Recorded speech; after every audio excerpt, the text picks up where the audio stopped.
सुप्रभात बच्चों। आज मैं आप सबों को चैप्टर 15 स्त्री शिक्षा के विरोधी कुतर्कों का खंडन पढ़ाने जा रहे हैं। स्त्री शिक्षा के विरोधी कुतर्कों का खंडन। स्त्री शिक्षा मतलब आप जानते ही होंगे, स्त्रियों की शिक्षा। और आप ये भी जानते हैं कि हमारा समाज अभी भी स्त्री को पूरी तरह से शिक्षित नहीं करना चाहता। तो इसके विरोध के लिए कितने लोगों ने, यहाँ तक कि अच्छे लोगों ने कुतर्क दिए। कुतर्क मीन्स बुरे तर्क। तो महावीर प्रसाद द्विवेदी तुम्हारे इस चैप्टर के लेखक हैं। तो सर्वप्रथम हम महावीर प्रसाद द्विवेदी के बारे में जानना चाहेंगे। महावीर प्रसाद द्विवेदी जी का जन्म सन 1864 में ग्राम दौलतपुर, जिला रायबरेली, उत्तर प्रदेश में हुआ था। 1864 ईस्वी में। परिवार की आर्थिक स्थिति अच्छी न होने के कारण स्कूली शिक्षा पूरी कर उन्होंने रेलवे में नौकरी कर ली। क्योंकि परिवार भी चलाना था, इसलिए जितना उनको पढ़ना था उतना वो नहीं पढ़ पाए और उन्होंने क्या किया, रेलवे में नौकरी कर ली। बाद में उस नौकरी से इस्तीफा देकर सन 1903 में प्रसिद्ध हिंदी मासिक पत्रिका सरस्वती का संपादन शुरू किया। बाद में उन्होंने क्या किया, नौकरी छोड़ दी और 1903 ईस्वी में भारत में सरस्वती नाम की एक महती पत्रिका छपती थी, जो हिंदी की सबसे यशस्वी पत्रिका थी और उसका उन्होंने संपादन शुरू कर दिया और लगातार 1920 ईस्वी तक उसका संपादन वो करते रहे। सन 1938 ईस्वी में उनका देहांत हुआ। महावीर प्रसाद द्विवेदी केवल ऐसे व्यक्ति नहीं थे, वे एक संस्था थे, है ना। यूँ कहिए युग पुरुष, है ना। जो 1903 से 1920 तक लगातार 17 सालों तक सरस्वती पत्रिका को संपादित करते रहे। तो यूँ कहिए वो क्या थे, एक युग पुरुष थे। वे एक आदमी नहीं थे, बल्कि क्या थे, एक संस्था थे। जिससे परिचित होना हिंदी साहित्य के गौरवशाली अध्याय से परिचित होना है। अगर आप महावीर प्रसाद द्विवेदी जी को जानते हैं तो समझिए हिंदी साहित्य, यानी हिंदी साहित्य के बहुत बड़े भाग को आप जान जाते हैं, है ना। उनकी गौरवशाली परंपरा से आप परिचित होते चले जाते हैं। वे हिंदी के पहले व्यवस्थित संस्थापक, है ना। ऐसा नहीं है कि पहले हिंदी नहीं बोली जाती थी और हिंदी नहीं पढ़ी जाती थी, लेकिन उस हिंदी को एक अपनी व्यवस्था में लाना, है ना, क्रमबद्ध करना किनका था, महावीर प्रसाद द्विवेदी जी का काम था। और वे हिंदी के पहले भाषा वैज्ञानिक, है ना, इतिहासकार, पुरातत्ववेता। भाषा वैज्ञानिक मतलब भाषा में भी विज्ञान छिपा हुआ रहता है। भाषा की उत्पत्ति कैसे हुई, इसका भी वैज्ञानिक गतिविधि है। इतिहासकार, भाषा के इतिहास के बारे में उन्होंने बहुत कुछ खोज किया। पुरातत्ववेता, है ना, पुरातत्व को तो आप जानते ही हैं। अर्थशास्त्री, समाजशास्त्री, वैज्ञानिक चिंतन एवं लेखन के स्थापक, समालोचक और अनुवादक भी रहे। तो इतनी बड़ी ख्याति लेकर ये हिंदी विभाग में, हिंदी के गौरवशाली परंपरा में शामिल हुए।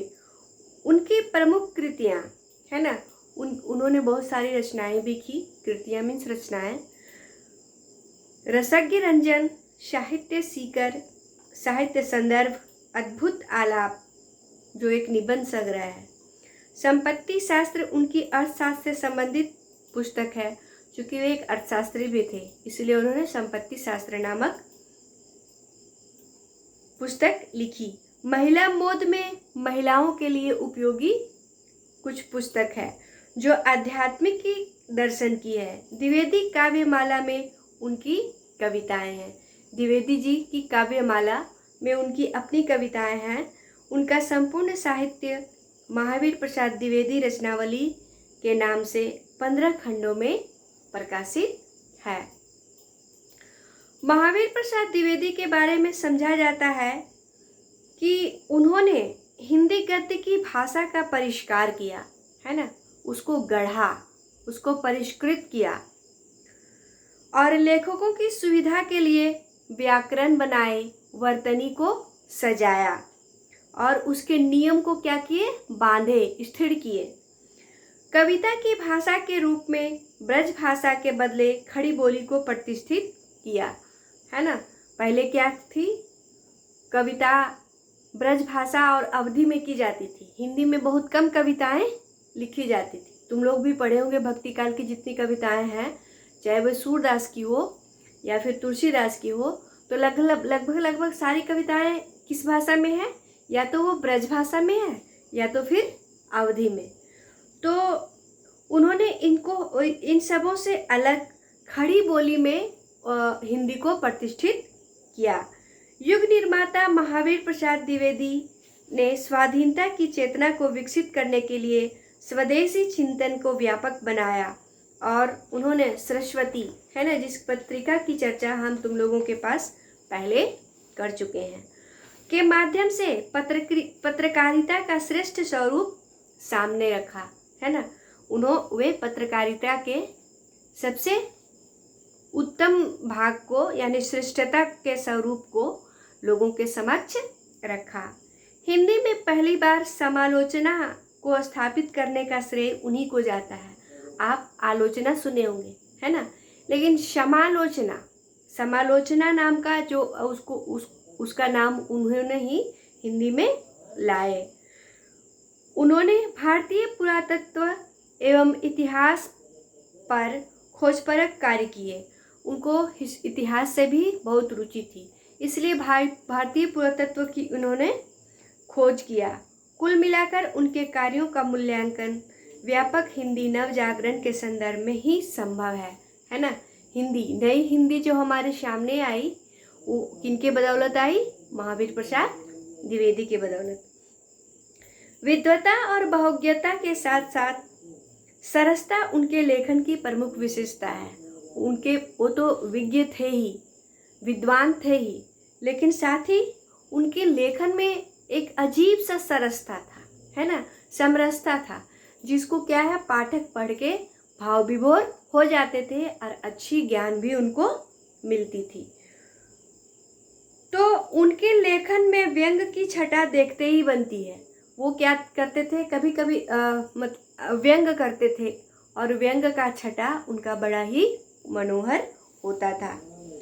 तो आज हमारे समाज में, है ना, पहले ही बता चुके हैं आप लोगों को कि स्त्री शिक्षा के विरोधी कुतर्कों का खंडन, है ना, स्त्री शिक्षा के विरोध में कैसे कैसे कुतर्क दिए जाते हैं उसका खंडन कौन करते हैं, महावीर प्रसाद द्विवेदी जी, है ना। उन्होंने महिलाओं के लिए भी बहुत सारी पत्रिकाएं निकाली और उनके बारे में भी इन्होंने लिखा था।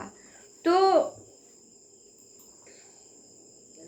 आज हमारे समाज में लड़कियां शिक्षा पाने एवं कार्य क्षेत्र में क्षमता दर्शाने में लड़कों से बिल्कुल भी पीछे नहीं है, किंतु यहाँ तक पहुँचने के लिए अनेक स्त्री पुरुषों ने लंबा संघर्ष किया है।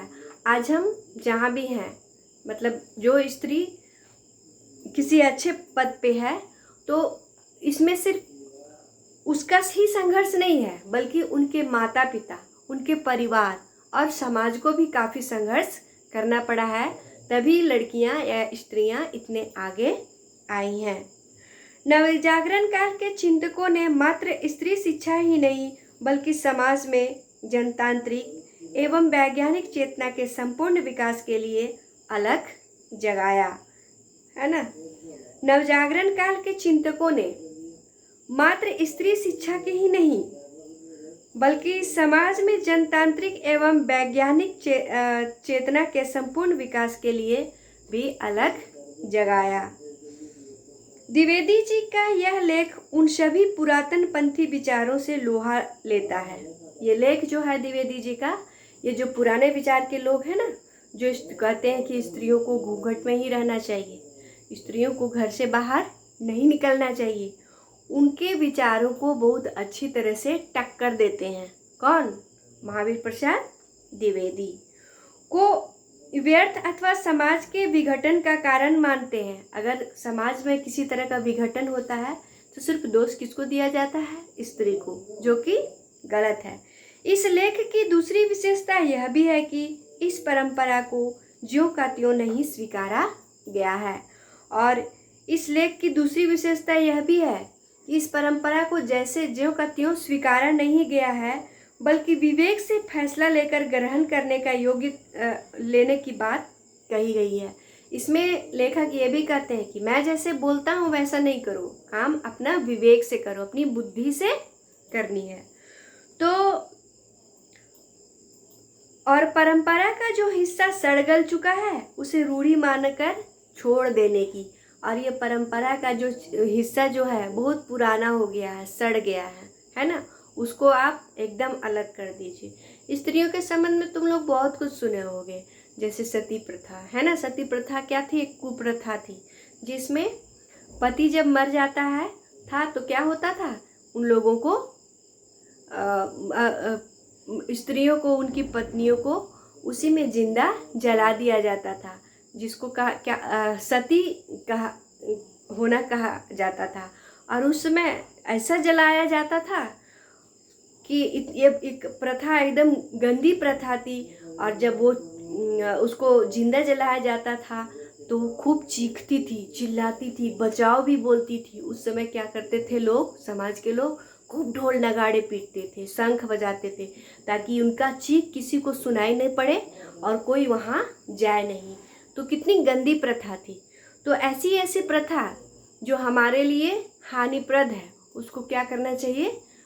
समाज से बिल्कुल अलग कर देना चाहिए। तो यह विवेकपूर्ण दृष्टि संपूर्ण नवजागरण काल की विशेषता है। तो ये अपने विवेक पर काम करना तो आज के नवजागरण काल की उनकी बहुत बड़ी उपलब्धि है। आज इस निबंध के अनेक दृष्टियों से ऐतिहासिक महत्व है। आज आपके सामने जिस निबंध को बताया जा रहा है उनका ऐतिहासिक दृष्टि से बहुत ही महत्व है। यह लेख पहली बार सितंबर 1914 की सरस्वती में पढ़े लिखों का पांडित्य शीर्षक से प्रकाशित हुआ था।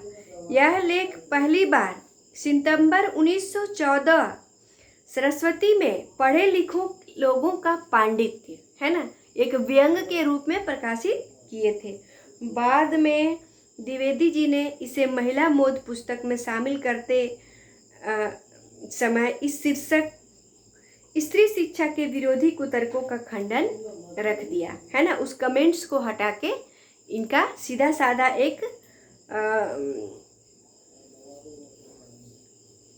शीर्षक रखा। इस निबंध की भाषा और वर्तनी को हमने संशोधित करने का प्रयास नहीं किया है ना। लेखक इसको जैसे जैसे है वैसे ही उतार दिया है, इसमें किसी तरह का कोई संशोधन नहीं है। तो बच्चे आज हम जाने महावीर प्रसाद द्विवेदी जी की है ना, वो क्या थे, इस मतलब नई हिंदी के बहुत बड़े लेखक थे। तो और अपनी सरस्वती की पत्रिका से उन्होंने हिंदी को बहुत बड़ी सेवा, हिंदी की बहुत बड़ी सेवा की। तो हम अगले दिन आप लोगों को पढ़ाएंगे इसका चैप्टर स्त्री शिक्षा के विरोधी कुतर्कों का खंडन।